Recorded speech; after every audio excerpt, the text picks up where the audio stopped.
Hi everybody, I'm Yasmin Vorji and welcome to part 2 of From Slow-Ville to Fast Track City. I hope you enjoyed watching video 1 where I shared with you the 5 myths that help you to play small and stay small.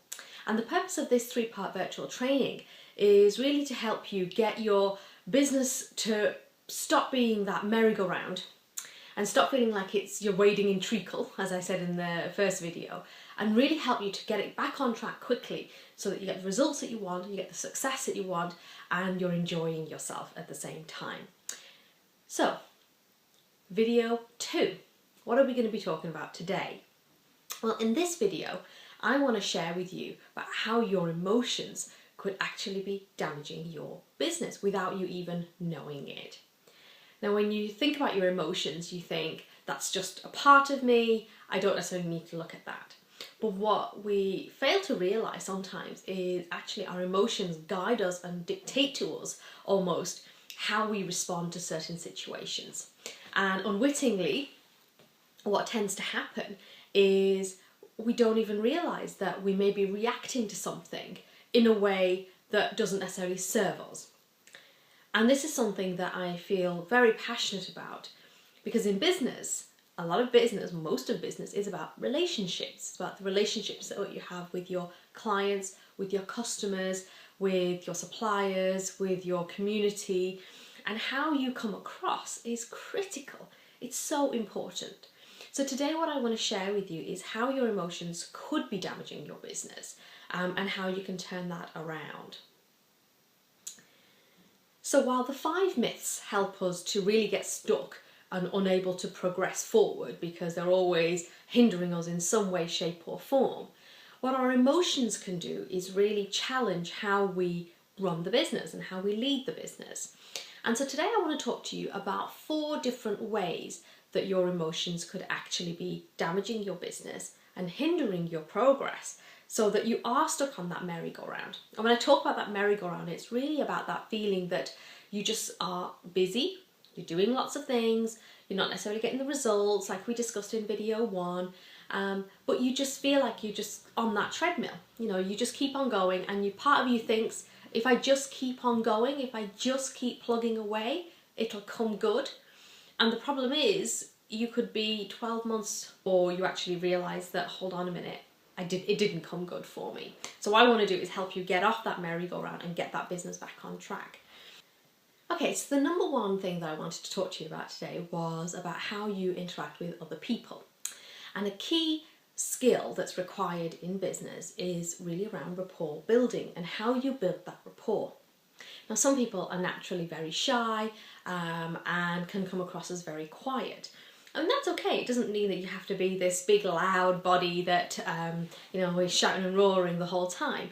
But it's about how you position yourself and how you actually interact with that other person. So some people can be very good one-on-one in terms of rapport building, and some people are very good in a group setting. And the thing is, not one is right, if that makes sense. It's about what is comfortable for you. And you're going to be better at one or the other in most cases. But what I want to talk to you specifically is about how you can develop that skill of rapport building. I've met some people who I can talk to instantly. You know, you build that rapport, you start talking, you start finding common areas of interest. I just recently spoke to somebody and we discovered that we were both from the same area of England, and you know that always creates a bit of rapport there. And then I've spoken to people who, regardless of trying to find those commonalities, it can feel like as if you're getting blood from a stone. It can be really, really difficult. And the challenge is, if that's how you come across in business, and I'm not saying you do, but there may be times when it's hard for you to kind of really build rapport. Perhaps, for example, it's a client that you really, really want to get. You know, sometimes when we are really keen for a particular outcome, that can really impact how we naturally behave. And so it's important that when you are interacting with people, and that's a key part of business, is I would say put your outcome needs to one side, okay? and really focus on just getting to know that person and to build that rapport. Because sometimes you don't know whether a particular contact will actually be of help to you, or of no help, or just a nice contact to have. And sometimes it could be 6 months down the line before that contact actually comes back to you with business. So rather than going in with an outcome in your head around, I must get this client, or I must have this supplier, or whatever that might be for you, when you're interacting with somebody, think rapport and think, I really just want to create that rapport. So when somebody talks about me and says, oh, I met Yasmin at a networking event, I want them to remember how they felt when they talked to me, rather than, oh yeah, she was trying to, give me a X, Y, and Z. So it's really important to think about how you want to come across to the other person. And really, I suppose the key is that you want them to come back for more, and that they want to enjoy more of who you are, and that they enjoy being in your company. And ultimately, when you're in business, it's about relationships, it's about that interaction, it's about really making those connections, and that's key. The next area that I wanted to look at was around decision making. Now, decision making is obviously an important part of the business. You're probably making 101 decisions every day, some little, some big ones, and you're probably thinking, well, this is just part and parcel of what I do, which is fine. However, what happens is we don't realise it, but our emotions can cloud certain decisions. So if you're having a bad day, you might make a decision based on that emotion of whatever it might be, anxiety or fear or doubt. You might be making a decision that's not necessarily the right decision in that moment. And so what I wanted to share with you was around how you can actually use your emotions to help you get better at decision making. And the way that I look at it is specifically around areas of, how you look at a problem. And one of the things that I really would advocate is when you are in a negative feeling of an emotion, like doubt or like fear or just panic and anxiety, is to walk away from that decision. You don't have to make it there and then. Because when we make decisions based on negative emotions, we do not make good decisions. We make faulty decisions based on a faulty premise, and that doesn't serve you, it doesn't serve your business, and chances are it impacts somebody else as well. Another area of decision making can also be about how you control your impulses. So if somebody says something to you and you have a reaction to it, do you react immediately, or do you just take some time for yourself to really assimilate that emotion and that reaction within you, so that you're able to then respond in a way that you feel would serve you better and is a better reflection of you, rather than just necessarily flying off the handle if they said something that really upset you. And it can work in the other way as well, that if you have an impulse that you want to do something but you don't, because you think, I don't know, I need to really just think about that, I have that decision to make and I really need to think about it, and you're the type of person that takes a long time to make a decision, that could also be hindering you, because you could also be losing a lot of valuable opportunities. So that's something that also, again, we don't realise it, but our emotion is actually affecting our decision making. And it's, I suppose, probably the number one step in this is to be aware of it, and is to really acknowledge that that is exactly what it is that you are doing.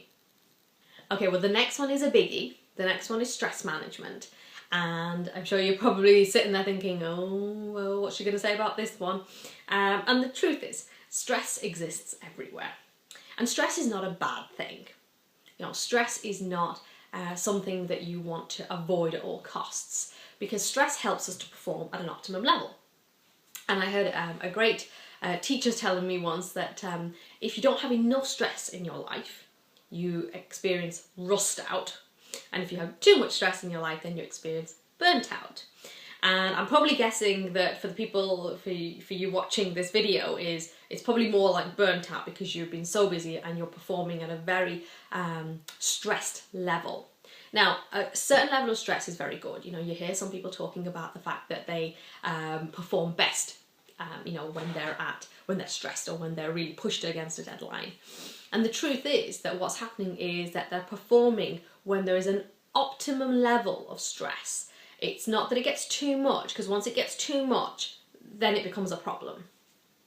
But the key thing here is that when you are thinking about your stress management, one of the key areas to look at is your stress tolerance of what you can take and what you can't take, and how you organise your business accordingly. Because what you don't want to do is put yourself in a position where you're constantly feeling stressed in an uncomfortable way. So part of this could be really about how you organise your business.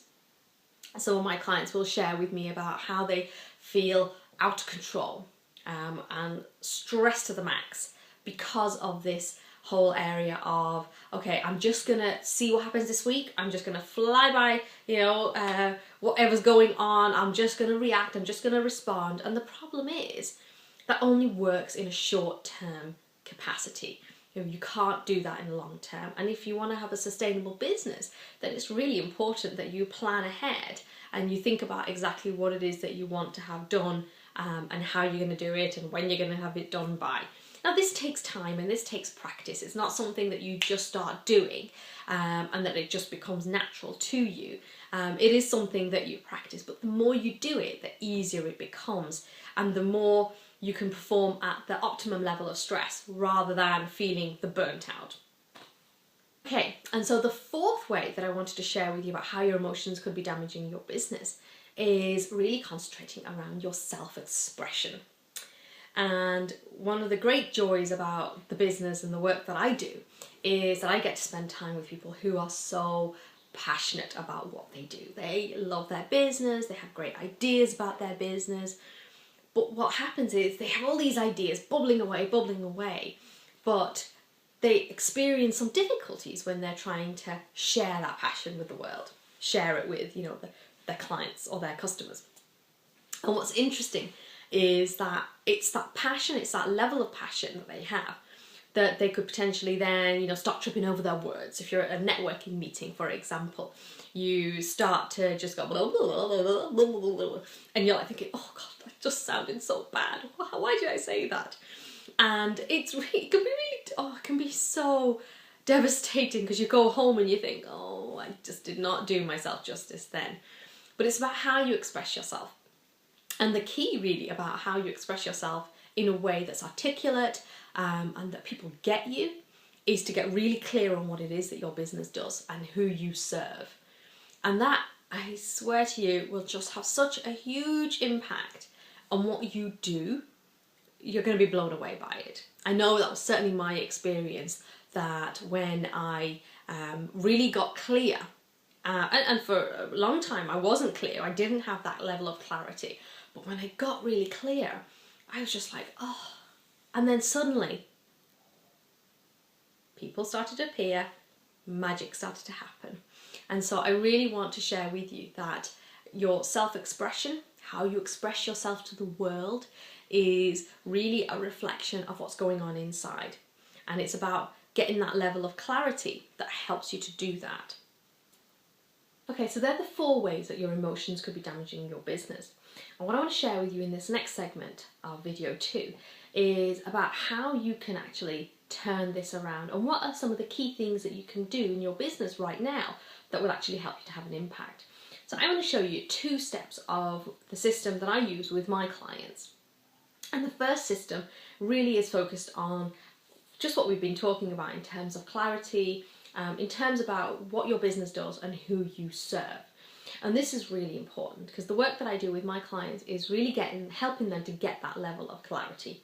It was certainly something that was a real revelation for me in my business, and I couldn't have done it without the support of my mentors and my coaches.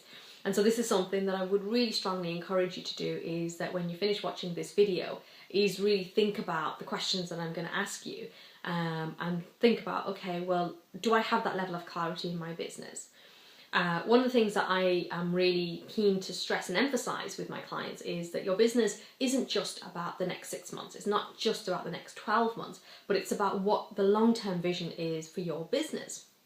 Because the problem is, when you only have a short-term view, you have a very short-term planning mechanism in your head as well, because you're not thinking past a certain date or a certain month. And that can really pose its own problems, because then what you're doing is you start getting into that routine of, well, I'll just do this and I'll just do this and I'll just do this. And sometimes if you don't have that long-term vision in your head, what happens is that you never look and see whether you're actually on track or going way off track. And that can be detrimental to you and your business, because you might find yourself waking up one day and thinking, how did I get to this point? What the hell's going on? So the first thing that I would do with my clients, and this is really step one, is around a mission check. And this really is that, where you're asking the questions of, okay, well, who am I? What does my business do? And who do I serve? And those are three really important questions to ask. So who am I? What does my business do? And who do I serve? And the reason that I'm going to ask you to do this as, following this video, is that when you ask yourself these questions, if you struggle in any way, please don't lose heart, because that's perfectly normal, and it's normally with some support and help that you can actually, get to that level of clarity, because sometimes it's very hard to do this by yourself. But if you've never asked yourself those questions, then this is the time. You really need to ask yourself these questions right now, because your business depends on it. And so many people that I talk to, I would ask them how committed they are to making their business work. And a lot of people unfortunately say, I'm really committed because otherwise I'll lose everything. But unfortunately, they're not willing to then do what it takes. I'm sure you hear all the stories about, get rich quick and, make $1 million in a day or whatever it might be. But the reality is it doesn't work that way. You have to put in the work to get those results. My husband's a farmer, so when you think about what you sow, you will reap, and this is really important in business. So it's really important to have that long-term vision in your head. And one of the other steps that I would share with my clients as well is something called leadership mirror. And really it's just essentially putting that mirror up to your face and thinking, okay, what am I doing in the business? Who am I being in this business? Am I being me? Am I being the true expression of me?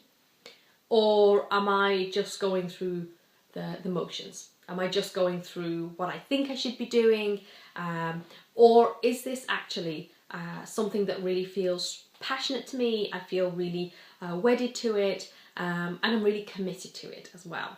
And what we were talking about in terms of the emotions, this has a big part to play, because your business is an extension of who you are and who you are in this world. And so you want to make sure that you're putting yourself in the best position to succeed. You want to make sure that people love you, they love your business, they want to come working with you, or they want to buy your product, they want to buy your service. And that's really what you want to do, is you want to create that raving fan, so that when somebody says, I really want to work with Sally, or I really want to work with John, this is why, because you want them to feel that level of connection with you. Again, it doesn't matter whether you're just buying screws or whether you're actually buying a service that's a higher value, for example. It doesn't matter. What we need in this world is engaged business leaders, not just people who are running businesses for the sake of running businesses, because what happens is those businesses don't tend to last very long. What you need is people who are really passionate about the service that they offer. And so that's kind of the two things that I really wanted to share with you in this video.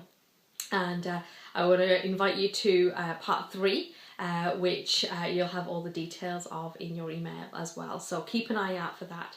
I really enjoyed spending this time with you, and I would love to hear from you, so please go ahead, share what you've learnt on the Facebook page of Irresistible Women in Business by Yasmin Vorajee, and I really look forward to seeing you on part 3.